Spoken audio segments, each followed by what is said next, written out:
Buenas tardes, noches a todos. Segundo episodio de streaming de esto que se llama Urocast. Ahora no solo es un podcast, sino también un streaming. Gracias a Juan, a Gonzalo, que son ya parte oficial de esto. Es realmente un placer estar con ustedes y que sean parte. Es un orgullo que estén en todos los capítulos y ya no pueden decir que son invitados. Para nada. Totalmente. Eso por un lado. En segundo lugar, vamos a presentar hoy una nueva integrante, una flamante integrante. Estamos muy contentos de que sea parte de esto. Va a haber otra integrante más en el futuro, que hoy no la vamos a nombrar para dejar un poco de especulación. Pero bueno, se llama Andrea Marchioni, es una oncóloga reconocida, trabaja en el hospital alemán y ya es conocida de hace mucho en este ambiente de la urooncología, pero en Urotarget 2024 en Mendoza fue reconocida por nada más y nada menos que por Tom Pauls, quien no solo la felicitó en vivo, sino que además le dedicó un tuit. Fíjense, el tuit de Tom Pauls dedicado expresamente a Andrea. Y lo primero que te quiero preguntar, Andrea, primero, hola, quiero que te presentes si querés agregar algo y qué sentiste cuando te pasó todo eso. Bueno, gracias por invitarme a formar parte de este equipo, la verdad que es un honor para mí y la verdad que lo de Tom Pauls fue un montón, o sea, completamente inesperado. Sí, cuando vi el tweet dije, ¿qué está pasando? Lo empecé a repartir por todos lados y bueno, así se hizo más viral, pero fue espectacular. Bueno, Juan y Gonzalo, me imagino están contentos por esta nueva incorporación. Súper contentos por todo, sobre todo por la incorporación que va a enriquecer este grupo y se viene otra incorporación importante, que hay mucha expectativa, veremos el año que viene y sobre todo contentos por estar, no saben lo que es este ambiente, lindísimo lugar donde estamos, haber llegado aquí a imagen y sonido a fin de año, creo que para todos es como un sueño cumplido. Totalmente. Espero que les divierta, espero que les entretenga mucho y seguramente se repetirá, así que... Por favor. Sí, por favor. Bueno, quería agregar nada más un poco a quién va dirigido esto. Esto va dirigido a todos los que quieran escucharlo. Puede ser médicos, no médicos, cualquier especialidad. Pero tiene algunas especificaciones que son, por ejemplo, aquellos médicos que van a un congreso y que un día dicen, no tengo ganas de ir a esta charla, me quiero pegar un viaje. Y dicen, bueno, después escucho a Juan, a Andrea, a Gonzalo y a Hernán y me actualizo, lo escucho del auto, paro, retrocedo, veo las novedades, etcétera. Y me parece que básicamente ayuda. Nosotros somos como los aburridos que vamos todos los días al congreso y no tenemos nada mejor que hacer en ciudades divinas con un montón de programas y un montón de shopping. Nosotros vamos al congreso y nos aburrimos escuchando los trabajos para contarle a todos los demás. Claro, no nos queremos pegar ningún viaje. No quería llegar a ese punto. En esto que vamos a llamar la gambeta urológica, el primer chiste lo hizo Hernán con pegarse un viaje. Gente, no se peguen un viaje, hagan un viaje. Al congreso. Al congreso. Así que bueno, muchas gracias por escucharnos. Ya hay un público, creo que fijo, que nos escucha, nos agradece cada vez que nos encuentra en algún evento. Y la idea es hacer esto un poco más divertido, llevadero, sin tener que sentarse y leer, escuchar y cuando uno está relajado, incorporar el conocimiento a través de la discusión y de la escucha de otros médicos que ya conocen, que les son amigables y bueno, así lo hacemos más llevadero. La idea es hablar hoy de lo mejor del año 2024, principalmente novedades en riñón, vejiga y próstata. Vamos a empezar con ASCO GU 2024. Acá se presentó un trabajo que revolucionó la práctica, que fue el estudio 564 de achuancia en cáncer de riñón. Lo presentó Tony Choueiri, aguardando un aplauso similar al de Thomas Pauls, el 302. No tuvo exactamente lo mismo, pero sí fue muy aplaudido y de hecho yo creo que fue más revolucionario el resultado que el 302 o similar, ¿no? Pero bueno, esto fue 2024. Así que bueno, podemos poner... Así arrancamos el año arriba. Así arrancamos el año arriba, ¿eh? Exactamente. Andrea, algunos comentarios y si podemos vamos pasando las diapositivas de ese primer... ahí estamos. Bien, bueno, un poco para recordar, esto lo veíamos en febrero en San Francisco, como decía Hernán, presentado por Tony Chueri, es el Keynote 564, que es el estudio que evalúa el pembrolizumab adyuvante en pacientes con cáncer de células claras, operados y que tengan un alto riesgo de recaída. Y se indicaba pembro por 1 año versus placebo. Y tenía una población definida de lo que ellos consideraban como de alto riesgo de recaída, aquellos pacientes que tuvieran tumores T2 pero con un grado histológico 4, o cualquier T3, cualquier N positivo, o pacientes que tuvieran enfermedad oligometastásica completamente resecada que hubieran recaído dentro del año de la nefrectomía. Excelente. Pasamos a la otra. Este estudio, bueno, ya habíamos tenido datos en 2021 de sobrevida libre de enfermedad, que ya había sido positivo. De hecho, esto llevó a la aprobación y ya lo veníamos usando. Pero lo que revolucionó este año la información fue justamente los datos en sobrevida que veníamos esperando. Fue un estudio positivo en sobrevida global, con una reducción del 38% del riesgo de muerte a favor, obviamente, de la rama con pembrolizumab. Así que para los talibanes de la sobrevida, como dice Gonza, finalmente vino y, bueno, creo que afianza un poco la indicación de la adyuvancia con inmunoterapia. De hecho, es el primer estudio con inmunoterapia positivo en este escenario.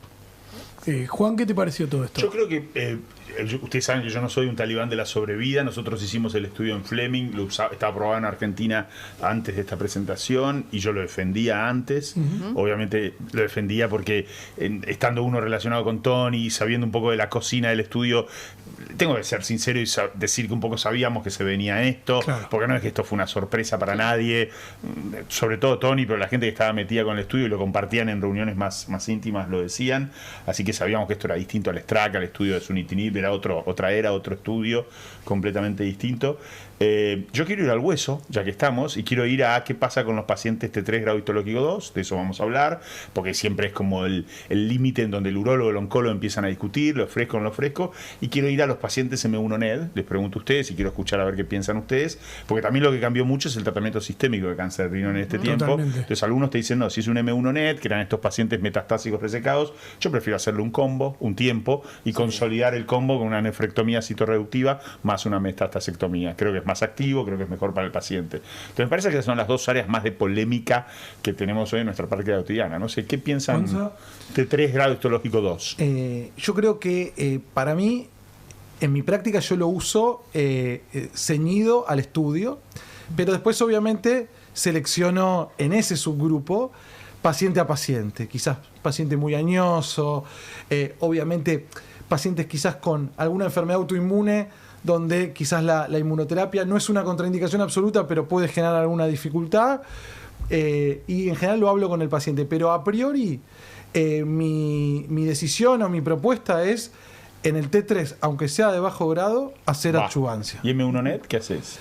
M1-NED, yo metastasectomía y adyuvancia. Okay. Esa es como mi estrategia. Es verdad que uno a veces se ve tentado de buscar quizás mayores tasas de respuesta y sobrevida a largo plazo, pero me parece que la oportunidad a mí me resulta muy atractivo la oportunidad de dejar a un paciente libre de enfermedad de inicio, a excepción de que quizás, por ejemplo, el primario sea muy complejo la cirugía, quizás una metástasis única en páncreas, que la cirugía implica quizás... Una BPC. Claro. Son casos muy particulares que quizás ahí yo sí usaría la estrategia combo y después consolidación. Exacto. Pero a priori elegiría primero cirugía y adyuvancia con pembrolizumab. Ahora, yo creo que también hay que tener en cuenta que ahí es un poco caso a caso, porque lo que uno diría en contra es ¿por qué ese paciente tiene una metástasis y el tumor primario, que se lo podés resecar y dejarlo monorreno al paciente? ¿Por qué no le podrías hacer un combo que le aumente la posibilidad de producir respuesta completa radiológica, ¿no? Creo que eso es un poco la discusión.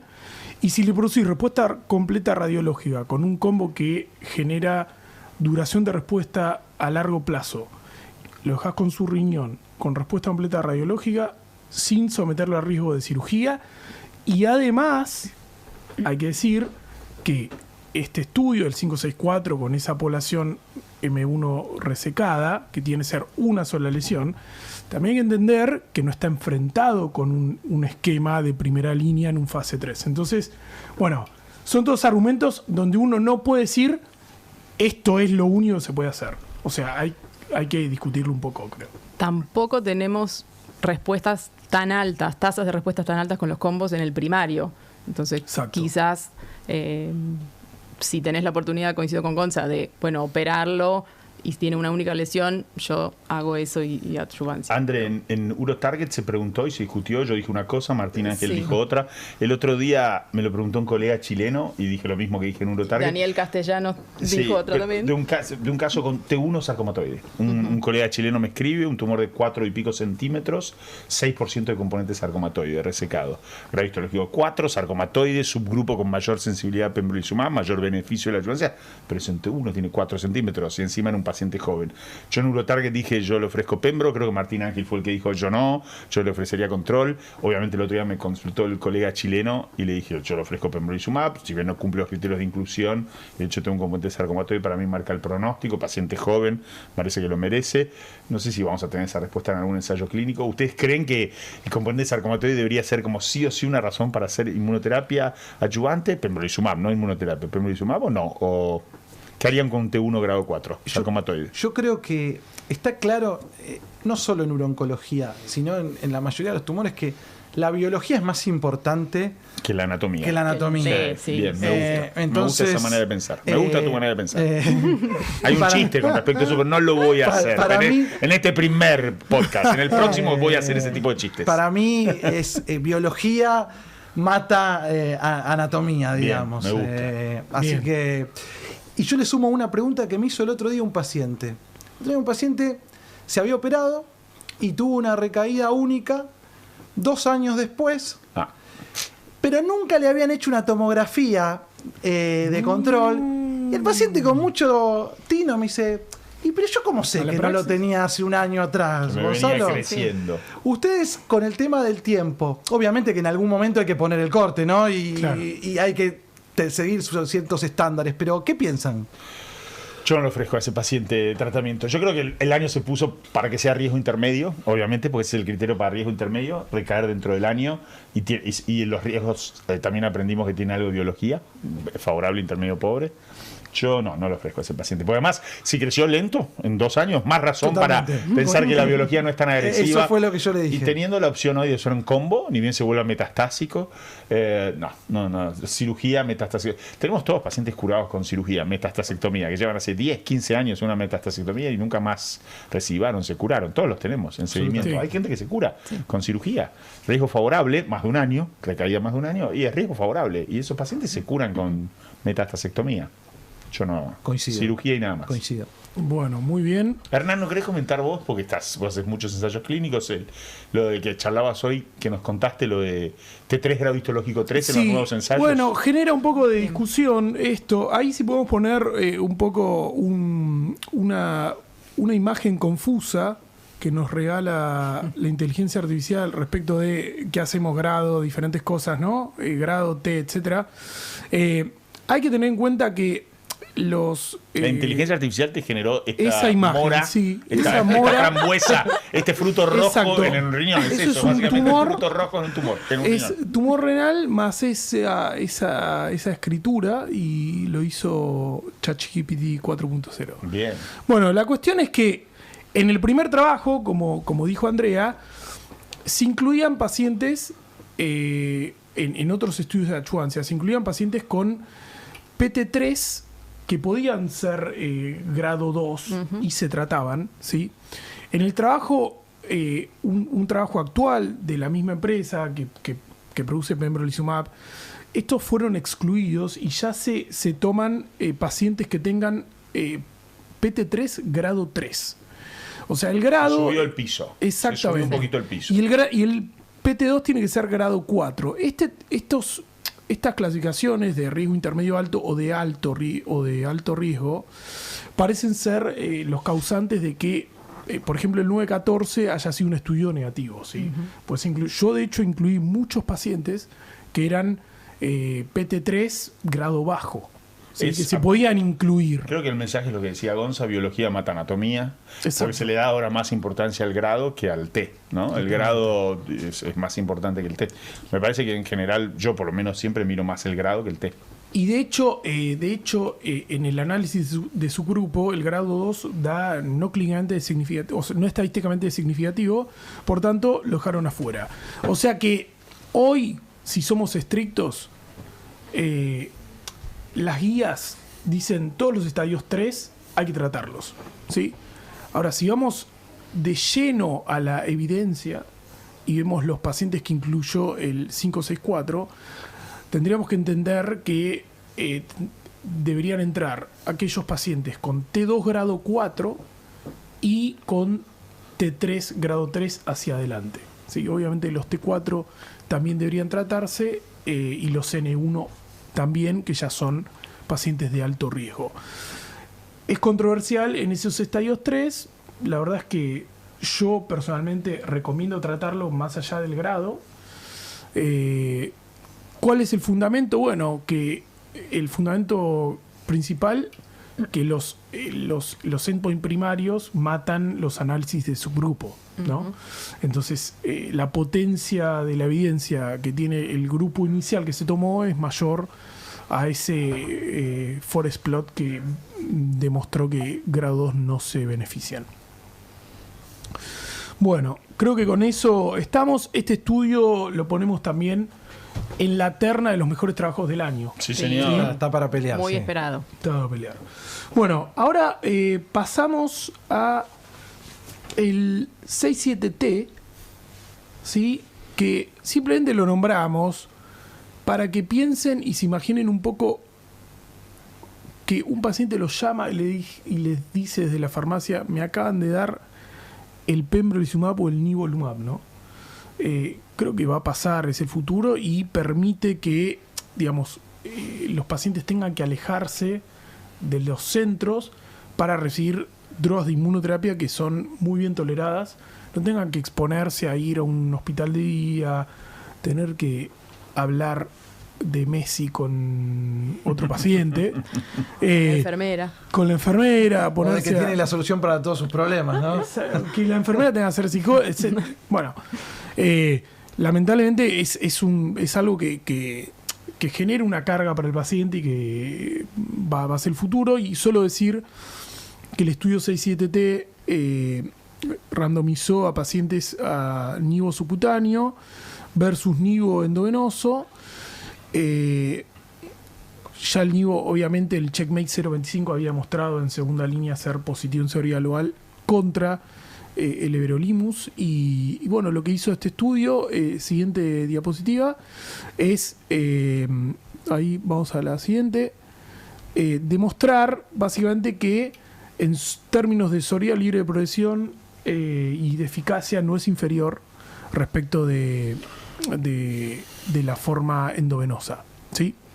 Ellos mostraban además que el tiempo medio de administración era de 5 minutos para el Exacto. subcutáneo y media hora para el endovenoso. Y particularmente la frecuencia, ellos hacían el endovenoso cada 2 semanas y el subcutáneo era cada 4. Claro. Así que iba una vez por mes a 5 minutos. Exacto. y ¿Quién aplicar. va a elegir eso antes de ir a Pongamos un poquito de cosa acá, de la cosa de macabro de la industria farmacéutica, también Sí. hay que decirlo.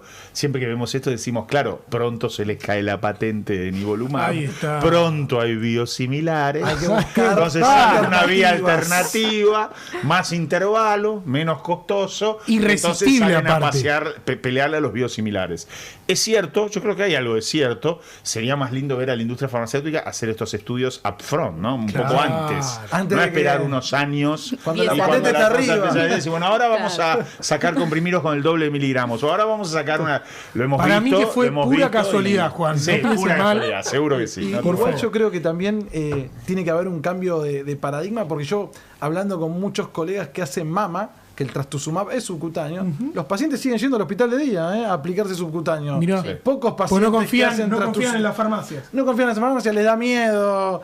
Nosotros tenemos un sistema que está bueno, cuando digo nosotros, digo Fleming, tampoco nosotros, que tenemos una ambulancia, algunas prepagas pagan una ambulancia que va a la casa con una enfermera nuestra y se lo aplica en la casa. Eso bueno, es muy pro, Bueno, claro. Está bueno, Eso es un pero tema que yo, no quiero hacer pará, publicidad, pero te pero digo está algo. bueno eso. ¿Todos los barrios cubre? Todos los barrios. En Todo bueno. defensa, Habría que ver la seguridad. me parece que mandar una persona Gaba. yo he visto pacientes no castrados por aplicación errónea de leuprolide. Sí, por eso hay que mandar una persona Lamentablemente entrenada. Sí. Alguien entrenado. Aunque sea una aplicación subcutánea, tiene su complejidad. Bueno, pasamos Sigamos. al 2.14. ¿Por qué pasamos al 2.14, Andrea? Bueno, lo que nos presentaron este año fue la actualización a 8 años de seguimiento. La verdad que es el estudio que más seguimiento tiene en cáncer renal avanzado con inmuno. Y parte de estos datos llevan a que cambien un poco las guías también. Lo que vieron con este seguimiento es que obviamente sigue habiendo beneficio en sobrevida libre de progresión para población por intención de tratar y para riesgo intermedio pobre, no para riesgo favorable, pero la duración de la respuesta es enormemente mayor para la rama con nivo-IPI, el doble en riesgo favorable, si bien no estadísticamente significativo, fue el doble en riesgo favorable, y la sobrevida global, si bien el hazard ratio se mantiene para riesgo intermedio pobre, mejora con el tiempo también en riesgo favorable. Entonces son estos dos factores, un poco la duración de la respuesta y cómo va mejorando la sobrevida con el tiempo, lo que llevan a que ahora las guías, tanto ESMO y NCCN del año que viene, incluyan a nivolumab e ipilimumab, no como categoría 1A, pero sí una opción, Como una opción. Exacto, dentro de riesgo favorable. La respuesta Excelente. completa es otro punto fuerte, Sí. mucha mayor respuesta completa. Yo lo llamo como la fábula de la liebre y la tortuga, lo digo cada vez que hablo de este tema y para mí es bien gráfico eso. Combos IO ITK son liebre, responden rápido, pocos pacientes se te escapan, pero en la fábula la carrera la termina ganando la tortuga, ¿no? Más perseverante, más duradera, y creo que en esto pasa un poquito así, como que el IPI-NIVO es la tortuga, no en el sentido por ahí que la tasa de respuesta es más lenta, más pacientes se te escapan, pero termina ganando la carrera porque termina alcanzando e incluso superando en algunos aspectos a IO-ITK o a ITK solo en este caso. El otro día me contaban de un paciente, porque creo que estos pacientes están, un paciente de 60 y tantos años, múltiples metástasis pulmonares pequeñas, completamente asintomático, riesgo favorable, recaída varios años después de su nefrectomía radical, de un tumor agresivo, y me decía, yo quiero ser el IPI-NIVO, y la verdad que está perfecto, paciente asintomático, pequeñas lesiones múltiples no resecables. Creo que va a cambiar nuestra práctica, creo que es una discusión que hay que decirle al paciente, creo que es complejo porque como dice Andrea hay que plantearle todas las opciones al paciente y también decirle que tiene más chance de que al principio se escape la enfermedad y que no responda. Pero me parece que incluso la toxicidad es más amigable. Totalmente. Después de pasar un periodo bravo, la cosa se calma Después mucho. de los 4 ciclos, la toxicidad bajó mucho con el IPI a 1 miligramo kilo, no es como Sí. el melanoma. Pero después el mantenimiento con nivo pasa Por a ser eso, un es trámite muy en muchos amigable. pacientes. Es una vez sí. por mes.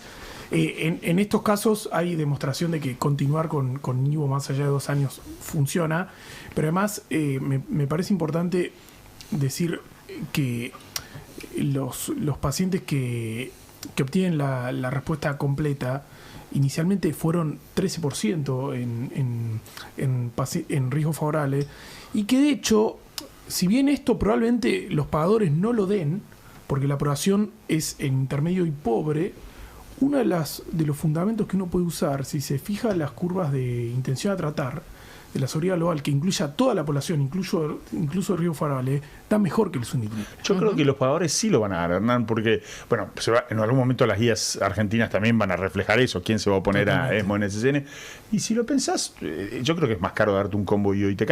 La verdad que en el sistema privado, obviamente somos conscientes que todos trabajamos en la burbuja de un sistema privado, con acceso, pero somos conscientes que Argentina es un país difícil, pero bueno, hablemos de donde hay acceso, IO-ITK es tan caro como lo otro, aunque uses copias, porque obviamente todos sabemos que se usan copias, todos los ITK tienen copias ya, creo que todos, sí, todos. De hecho, hay drogas que no tienen ni siquiera el original, el EMBA original o CAB original, no existe en Argentina, nunca existió. Sí, Lanzamos copias, Argentina es un país lanzador de copias. Pero bueno, quiero decir, pero es verdad, puede son ser hasta caros, más barato, son caros. puede ser hasta más Son barato. caros y son caros en el paciente, en toxicidades, en otras drogas, en visitas, siempre lo que hablamos, ¿no? valor versus costo, que son dos conceptos distintos. Pero yo creo que no estás gastando mucho más dinero. Seguro que va a generar discusiones, pero va a haber pacientes que lo van a probar. Me parece que está bueno tenerlo en la mente. Es que conceptualmente tiene sentido. Sí. Ese paciente que recae tarde, que tiene poco volumen de enfermedad, donde te podés quizás dar el lujo de no buscar la respuesta ya y esperar un tiempo. Sí, aparte, ningún riesgo favorable, aunque progrese al combo, se va a perder la oportunidad de hacer un TKI. O sea que... Sí. Bueno, ahí justamente, eso es muy importante, Gonza. Ponemos la diapo siguiente, que es un poco cómo seguir después, ¿no?, de la inmunoterapia, que ahora se plantea aún más cuando ya está la adjuvancia aprobada. Este año... Te digo que quedas bien en la imagen, nada que ver, pero hay que... quedas bien en la imagen con el casco del Stormtrooper atrás. Como que sos un Stormtrooper que dejaste tu casco para descansar, estás haciendo este podcast y después te volvés a poner el casco y te vas a la calle con el casco de Stormtrooper. Me gusta. ¿Y nosotros qué sería? No, es una tele. Sería como en la, Está buenísimo sería como en la película. Bueno. La verdad, Yo creo que lo traicionaría a Darth Vader igual. es verdad. Bueno, pero hablando de qué hacemos después con la inmunoterapia, si lo usamos una vez, tanto sea en adjuvancia en primera línea, el Tínigo 2, que no lo vamos a desarrollar negativo del mucho, año, exactamente. Sorpresa, un estudio negativo, sorpresa. y lo nombramos, ¿por qué? ¿Por qué lo nombramos? Y la verdad que sigue aportando a la evidencia que volver a dar inmunoterapia en un paciente que ya progresó a la inmuno no tiene mucho sustento. Ya no lo han tiene probado evidencia. y No ya tiene lo han evidencia. probado incluso como Es pensamiento rescate, mágico, digamos. sí, rescate con IPI, en algunos que hizo IPI-NIVO, quedó con NIVO y bueno, quizás si progresa le volvemos a dar IPI. No, las tasas de respuesta son bajísimas y bueno, ahora el TINIVO viene un poco a confirmar eso también. Sí, cuando se había presentado el trabajo con Atezo Cabo, era bueno, quizás los anti-PDL1 son menos eficaces en cáncer de riñón, pero... digámoslo, Atezo es una droga que decepcionó en muchos escenarios. Totalmente. Sí, pobre. Todos tenemos la sensación Es un clavo de decir Roche. es una droga- Es una droga pusilánime. Estamos acá para decirlo. Es una droga pusilánime. No le vamos a vender esto a Roche, claramente. Pero, digamos, pusilánime. todos lo sentimos así. Pero bueno, lo de Tinivo sorprendió. Por eso digo, Sí. fue una sorpresa. El Tivo es una droga muy activa, aprobado en tercera línea, es un ITK bien puro. Y Tony venía con gol tras gol. Es un clásico, claro. Tony venía La haciendo verdad, goles. sí, Le pegaron fuerte. La verdad fue una sorpresa para mí. No, fue y una algo que sorpresa. me gustó de la presentación fue que incluso aquellos pacientes que no habían hecho inmuno como terapia inmediatamente previa, o sea, tenían un gap entre la inmuno, después un TKI y después rechallenge, a esos tampoco le fue bien. Claro. O sea, no importa en qué momento, Es si one ya shot. hizo inmuno, One exacto. shot. Y ya Dígale está. no a la secuencia de Inmuno posinmuno. Totalmente. No va. Bueno, seguimos por último en riñón con el Belsutifan, que tiene ya la aprobación en Argentina. ¿Cómo se llama, Gonza? Uy, ahora me entró Willy, vos me lo dijiste hace un Willy. rato. Uy, Me lo dijiste vos hace un rato, es Willy lo- Rey. Yo no Willy sé Rey. nada. Willy Rey, me Willy lo Rey, dijiste vos ya. hace un rato. Ahí nos están, en este momento me está llegando una llamada de que nos están sponsoreando. Pero bueno, si podemos poner ahí, perfecto. El mecanismo de acción del Belsutifan es un inhibidor de factor de crecimiento, factor inducible por la hipoxia tipo 2. Actúa a otro nivel de los TKI antiangiogénicos y la verdad que tiene su aprobación en Argentina y a nivel mundial en pacientes con el síndrome de von Hippel-Lindau, ¿sí? Pero se va a venir en tercera Pero se va a línea venir para probablemente todos. en cáncer de riñón células Poco claras. tóxico. Una droga poco Poco- tóxica, muy, sí, viable, muy- ¿no? Sí. Bueno, presentaron justamente este año entonces el Lightspark 005 que evalúa el Belsutifan en pacientes ya progresados a inmuno y a un TKI, o digamos una o dos líneas, y lo compara nuevamente contra el Everolimus. Contra un perdedor. Pobre. Contra un Pegarle a la perdedor. abuela, Sí, sí. Pegarle a la Esa- abuela, lo digo siempre. Habría que Pegarle a la haría que abuela. hacer Y un una abuela golpeada, no era una grupo de abuela. autoayuda, grupo de autoayuda, Sunitinib y No Everolimus. pierde, Y el ARP se change reúnan para un después. poco Sí. políticos. Everolimus es como Filmus. Pierde todo. Cada vez que se enfrenta a alguien pierde. Es el Filmus de la oncología. Perdón, a los políticos, pero es así. Se pueden amigar. Sunitinib No y tendremos Everolimus pauta. No, como perdedores. La- Pobrecitos. Pero bueno. Bueno, y Belsutifan en este caso le fue bien en... Le ganó en PFS. Igual, Exacto, sobrevida y a nivel de Everolimus se progresión. defendió. En sobrevida Dejó se todo y defendió. Sorialoal no le ganaron. Exacto, y tasa de respuesta también a favor de Belsutifan. Ojo con Excelente. Belsuti, que se va a mover, me parece muy rápido. Se está terminando ya el reclutamiento del estudio adyuvante, Pembro Belsuti versus Pembro. Si llega a ser positivo, se mueve, creo que es un ejemplo único que salta de tercera línea adyuvancia en pocos años. Tremendo. Ese estudio se está terminando, Pembro Belsuti versus Pembro. No está en Argentina, creo, nadie lo tuvo en Argentina. Yo no. Y después, sí, ya se completaron. Nosotros hicimos uno de Cabo. El No, 011. Lemba Belsuti versus 011. Cabo. Sí, el 011. Sí, 011. eso se hizo acá, ya se Ese cerró. parece, para mí dar Entonces, y parecido. hay otros estudios más de Sí. otro anti-HIF con Sí, ITK. bueno, eso es lo que Se viene quería esa decir, estrategia. que esos estudios Tripletes. hay dos Dobletes de antiogénicos. Dobletes, y Tripletes fíjense, también Claro, con con Belsuti. inmuno se también, mete un claro. poco en lo que veníamos hablando para cerrar, de que no se puede hacer secuencia de inmunoterapia, porque fíjense, los estudios estos nuevos, de dos TKI con mecanismos diferentes, uno puede ser, en realidad un TKI y un inhibidor de HIF, es en pacientes recaídos a inmunoterapia adyuvante. Sí. Entonces, ¿qué nos dice esto? Primero que todos los estudios de adyuvancia ahora tienen que tener el Pembro de rama control, y todos los pacientes que progresan o recaen a inmunoterapia no pueden hacer inmunoterapia de nuevo, porque la evidencia ya cerró esa plaza. Así que es un poco esto que decía Todos Juan. los combos tratan de ganarle al Cabo, ¿no? Que es como la droga que está cómodamente en esa segunda línea y están buscando combos a ver si le ganan al Cabo. Bueno, ¿Seguimos? con eso cerramos riñón, pasamos a vejiga y empezamos con otro también desafiante de Candidato a podio. ganador. El El candidato a estudio podio. Niágara que se presentó en ESMO 2024, al final un estudio muy interesante. Gonza, ¿qué quieres decir de esto? Sí, este estudio para mí lo presentó el que tuiteó Andrea, no Ahí Tom está. Powell. Exactamente. No, es el que... El fan de Andrea. El fan de Andrea. Estaba el fan de Wanda. Estaba el fan de Wanda. Y este es el fan de Andrea. Exactamente. Un poco más presentable. Encantada, igual, te digo, claro. Tiene Tiene mejores más fans. títulos. Antes tiene mejores fans que Wanda. Sí, el Niágara es un estudio. Bueno, AstraZeneca le puso nombre de río a todos sus estudios. todos. Sí. Es un estudio en cáncer de vejiga, músculo invasivo, perioperatorio, que incluía pacientes T2 a T4A. Interesante que incluía pacientes ganglios positivos, Sí. poquitos, 5% de pacientes. Pero para mí lo interesante del estudio fue como muy inclusivo, ¿no? Eso. Eso. Sí. Es decir, Eso, ¿cuántas inclusivo. veces inclusivo. se han, por lo menos, puesto en riesgo de agarrarse trompadas para decir no indique cisplatino en la neoadjuvancia porque usted es inelegible? No indique una droga en pacientes. Y este estudio. Es bueno, el primer estudio que hace 40 dosis partida, además.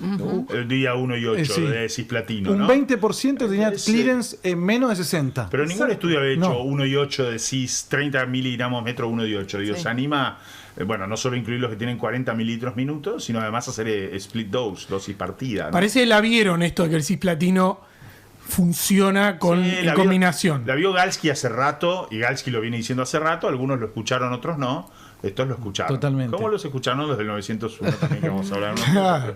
Estos se escucharon. Y incluyeron también, interesante, pacientes con variantes histológicas, hasta un 15% Bien. de pacientes, que siempre era ¿qué hacemos con las variantes psicológicas? Y los urólogos que querían directamente hacer cistectomía te decían, tiene un 2% de carcinoma escamoso a operarse. Vamos a meter ahí un poco de agresión contra los urólogos sin ánimos de hacer nada personal, pero había tantos pacientes que no se querían operar cuando obtenían respuesta completa radiológica que incluso hubo lo que se llama evento libre de enfermedad para tratar de meter a los pacientes que no se hacían la cistectomía y que el estudio tuviese un punto de inicio para seguir los eventos si no se operaban, ¿no? Pues no podían evaluar la respuesta patológica completa, justamente. Exactamente. Entonces hay que tener en cuenta que la cistectomía cada vez se quiere menos, ¿no? Sí, yo creo que en mi rol de casi urólogo me he transformado con los años más o menos en eso. Primero siempre digo que estos estudios hacen que se operen más pacientes, no menos. Inicialmente es lo que va a pasar. Totalmente. Cuando podamos hacer triplete, vamos a poder hacer triplete en pacientes unfit a cisplatino, lo que llamábamos, como decís bien Hernán, unfit a cisplatino. Vamos a tener altas tasas de respuesta. Los pacientes van a mejorar clínicamente, van a operar más pacientes, van a hacer más cistectomías. En los centros donde las hacen bien y donde se trabaja de manera multidisciplinaria, creo que los urólogos al principio van a tener más, como hacen más nefrectomías, por ahí diferidas y citorreductivas, pero hacen más nefrectomías porque el tratamiento sistémico mejora. Creo que vamos a pasar, André lo decía bien en Eurotarget también, y todos lo sentimos, que vamos a pasar por una etapa en los próximos años donde creo que va a haber más cistectomías, porque va a haber mejor tratamiento sistémico. Para terminar en una etapa donde va a haber menos. Claro. Esa es la verdad. Porque esta va a ser la etapa donde más pacientes son candidatos a neoadjuvancia. Vamos a tener estudios de Unfit, cisplatinos puros, que presentó también André en Mendoza, que se van a poder operar porque responden. Y después de pasar esta etapa de más cistectomías, vamos a pasar a una etapa de decir, ¿y si no hacemos nada con la vejiga? Claro, y vamos totalmente. a movernos a una etapa donde ni siquiera irradiamos en algunos casos, ¿no? Sí, exactamente. Así que bueno, es una discusión. Niágara, buen para el candidato al futuro. podio. El estudio fue positivo en sobriedad libre de enfermedad, sobriedad global. Yo les hago, si para ustedes es una limitante, dos cosas.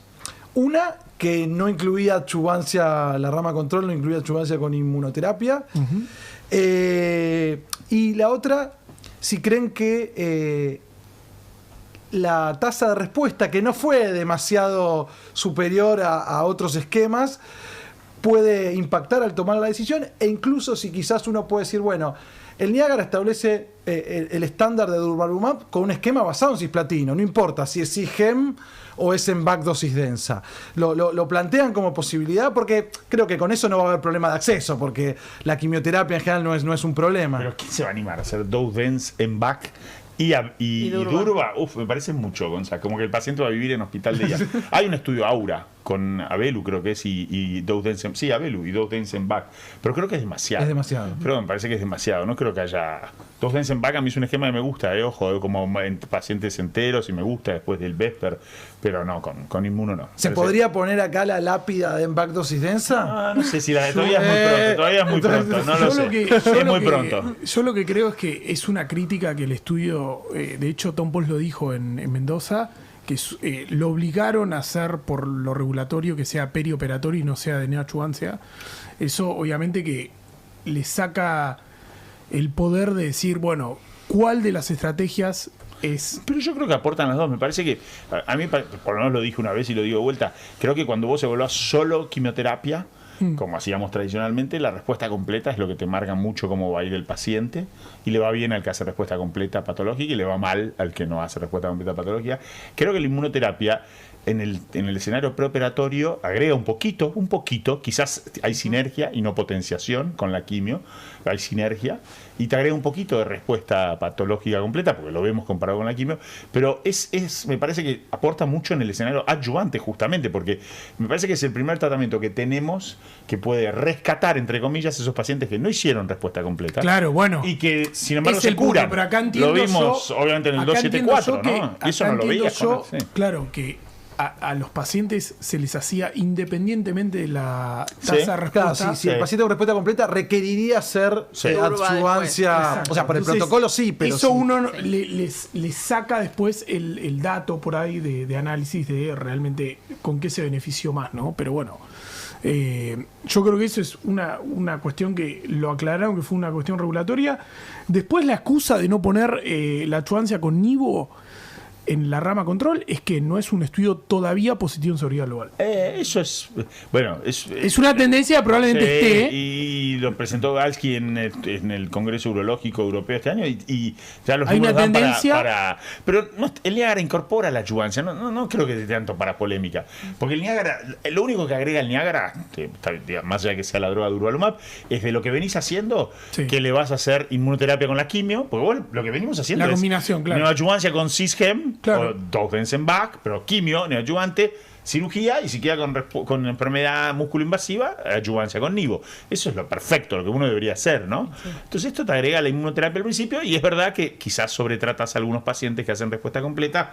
Bueno, por ahí los discutiremos en comité si vamos a hacerle al paciente que hizo respuesta Totalmente. completa Se verá patológica después con el CTN. el componente adyuvante, claro. Después El se verá. futuro. Exactamente, Sí, todo cambia rápido. Bueno, y pasamos. Bueno, el ambasador lo vamos a pasar un poco de largo. Sí. Es más de, Es aporta más de lo mismo. mismo, una molécula más al escenario de El pembrolizumab adjuvancia. que da positivo en DFS, Sí. etcétera. Lo único que no impactó el PDL1, ¿no? Que era algo que en Exacto. vivo había impactado. Y tenían un poco más de ganglios positivos. Pero sí quiero ver si podemos ver los resultados del 901, que es como una diapo doble. donde se ve la de las barras celestes y negras. La tasa de respuesta completa en pacientes con enfermedad nodal estrictamente. Me llamó mucho la atención eso porque esos son los pacientes que nosotros sabemos que incluso creo que todos tenemos un paciente que con ese tipo de enfermedad de partes blandas hasta puede ser un largo respondedor con inmunoterapia sola. Curados. Entonces, fíjense que esto lo analizan puntualmente con un esquema que tiene 6 ciclos de combinación y después, de nuevo, sigue con el nivo solo de mantenimiento. Entonces, creo que es diferente, ¿no? Me encanta este estudio por distintos motivos. Estoy involucrado muy personalmente en esto, pero me parece que amplía sobre todo me gusta porque amplía el escenario de la curabilidad.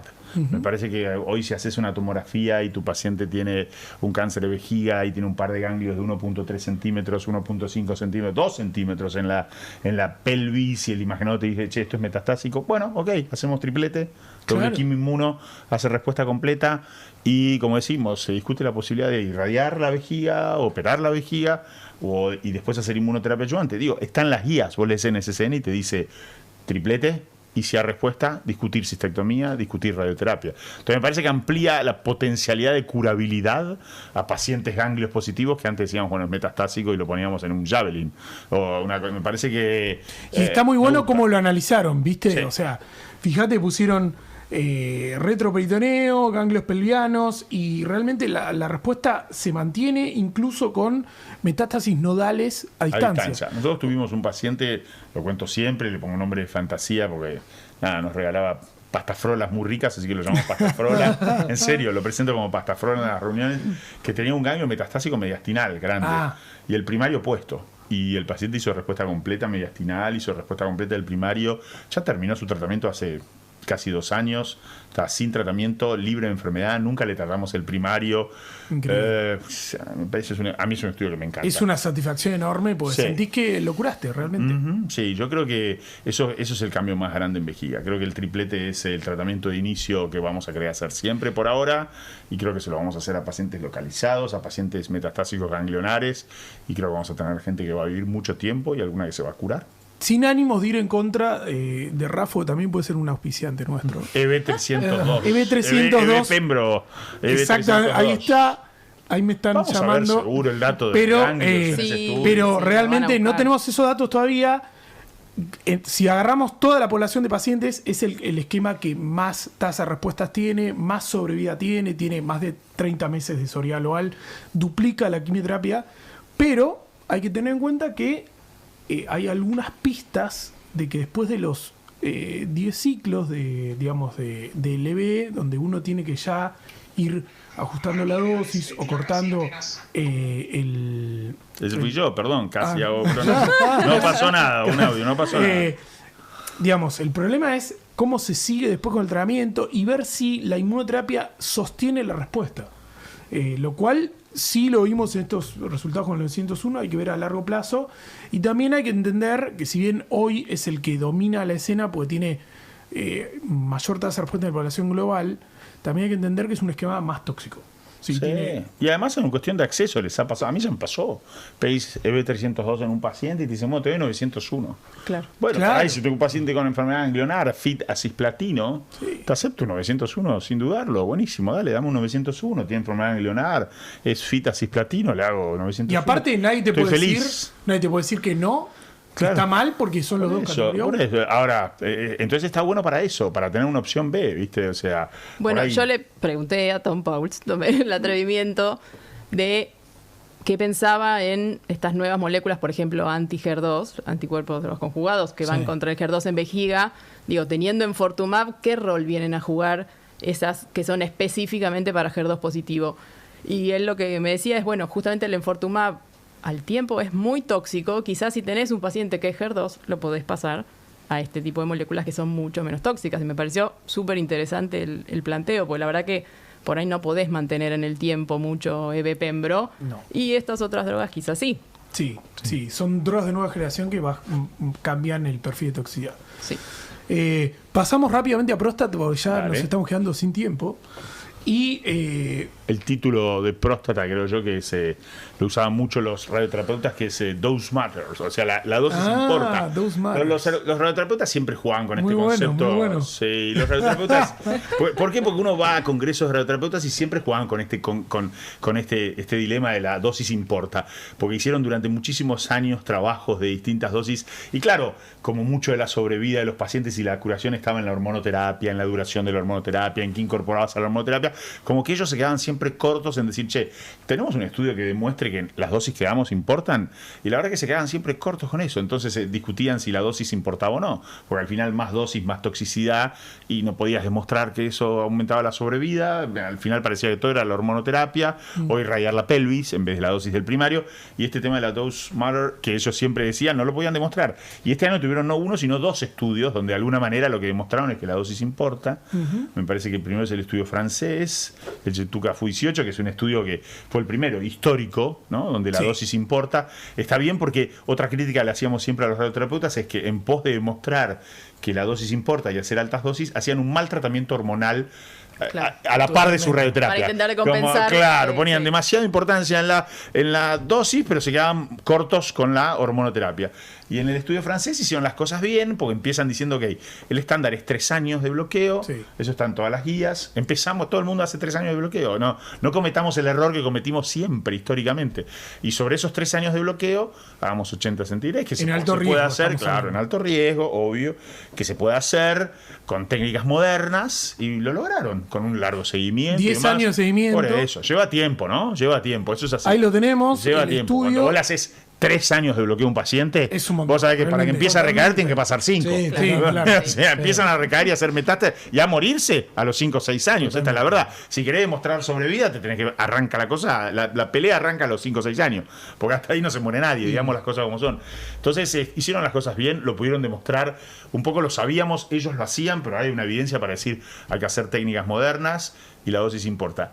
Y en la misma línea, porque creo que está en la misma línea, está el estudio inglés, el PACE-B, que también es un estudio. ¿Por qué digo esto de la dosis importa? De alguna manera. Porque hacer SBRT, que digamos es algo que ya se venía haciendo. Yo, perdón que te interrumpa, si fuera radioterapeuta haciendo. Me haría una remera que diga Dose Matters. Sí, exacto. Este año sí, este fue el año para hacer la remera. Dose Matters, exactamente. Digamos también que sobre todo en Estados Unidos, de alguna manera, incluso había publicidad en la calle, en las revistas, donde decía, le tratamos su próstata en 5 días. Claro, eso es fantástico. Por eso, con la SBRT. Lo decían antes de tener el PACE-B.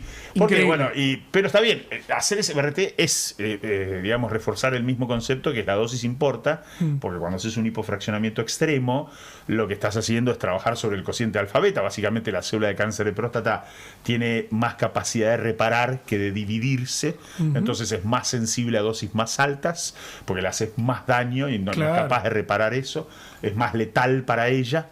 No es tanto que necesite un fraccionamiento largo, porque el problema no es que se divida tanto, y lo venían demostrando hace rato, y bueno, y ahora demostraron, ese estudio es criticable, volvieron a cometer el mismo error que cometen los radioterapeutas, que es hicieron hormona, riesgo bajo y intermedio. Intermedio, y estaba prohibida la DT. Totalmente. Eso es criticable, pero ellos no buscaban decir el estándar va a ser hacer solo SBRT, ellos buscaban demostrar que SBRT no es inferior a un fraccionamiento estándar. Entonces, yo creo que acá a futuro al paciente le vas a hacer un hipofraccionamiento estándar o un hipofraccionamiento moderado de 20 sesiones.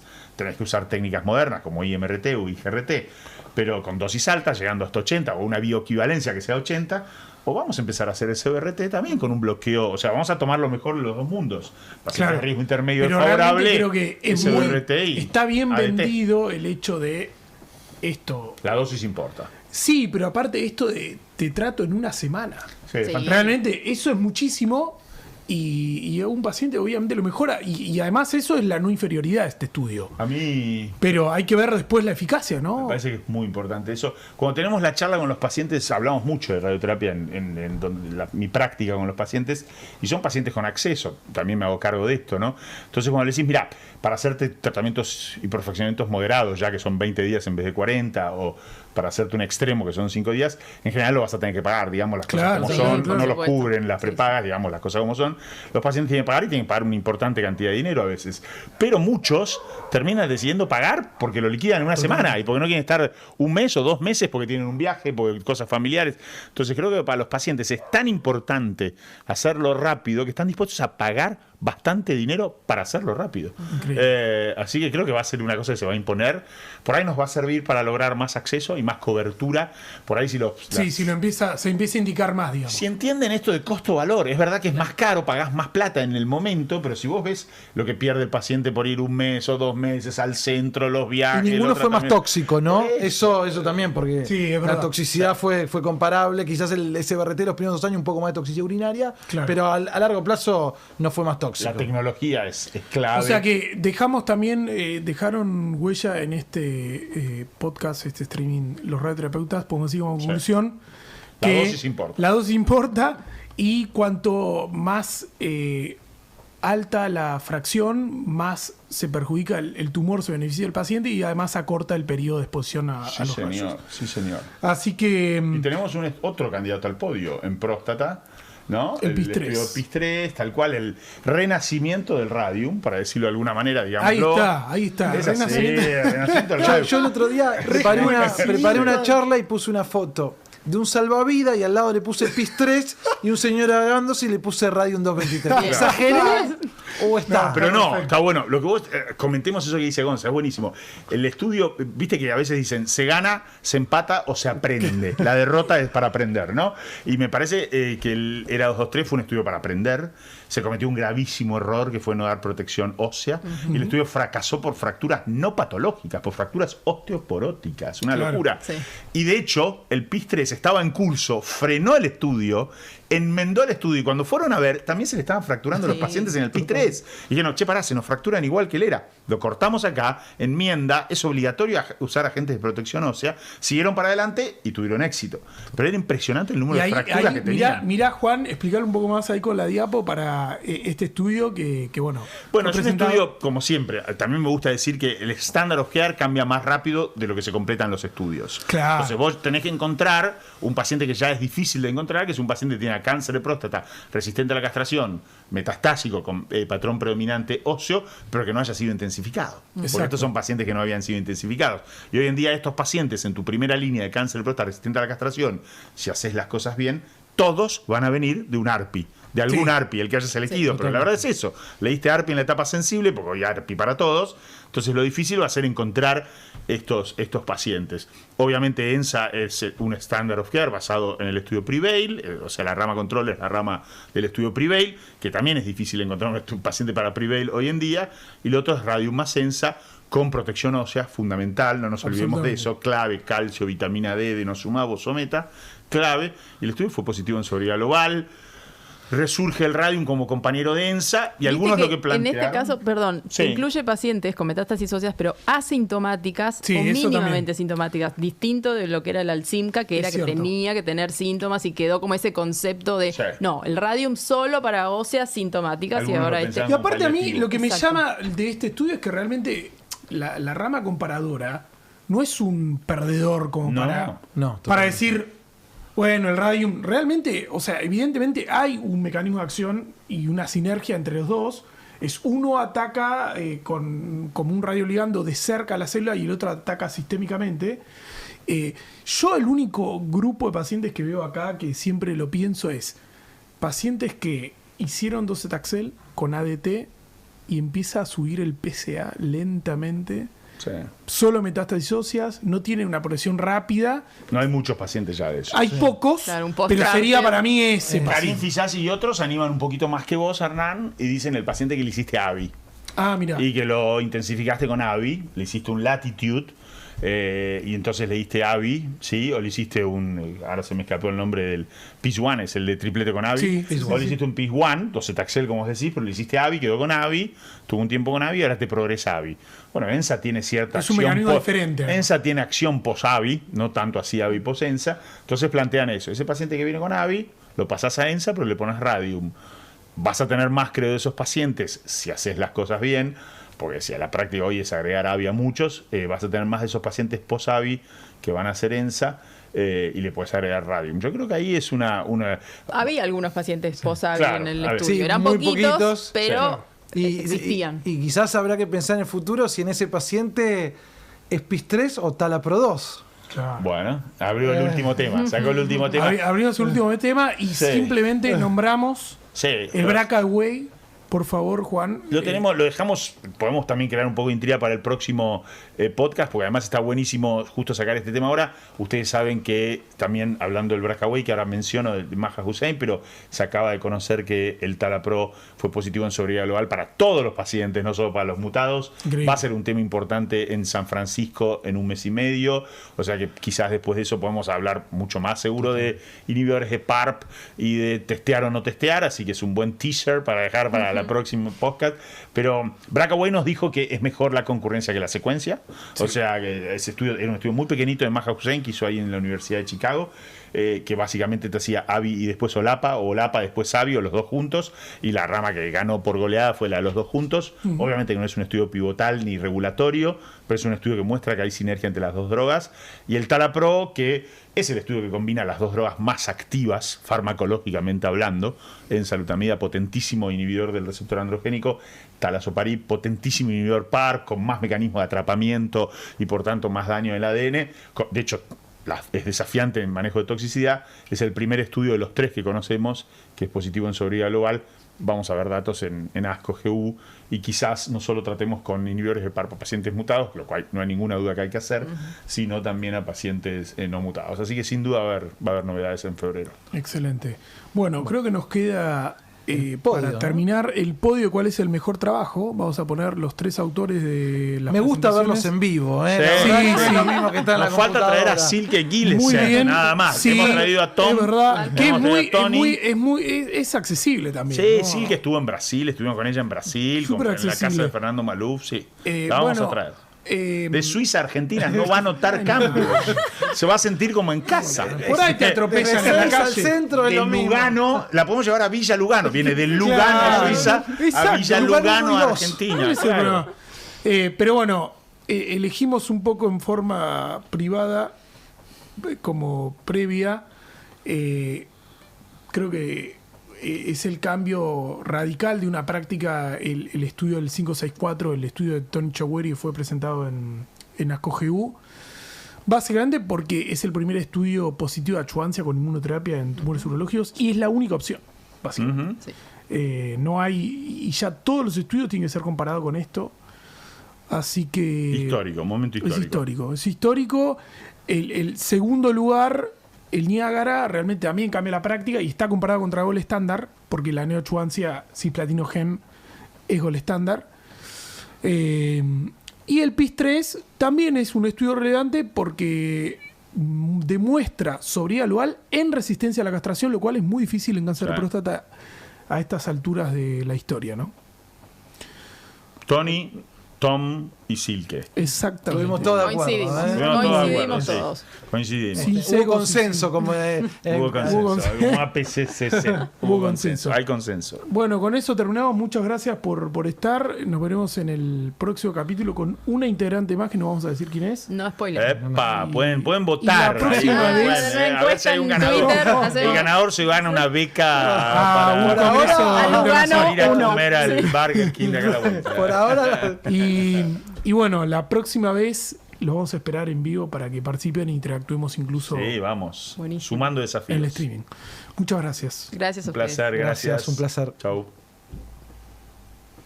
Bueno, ya-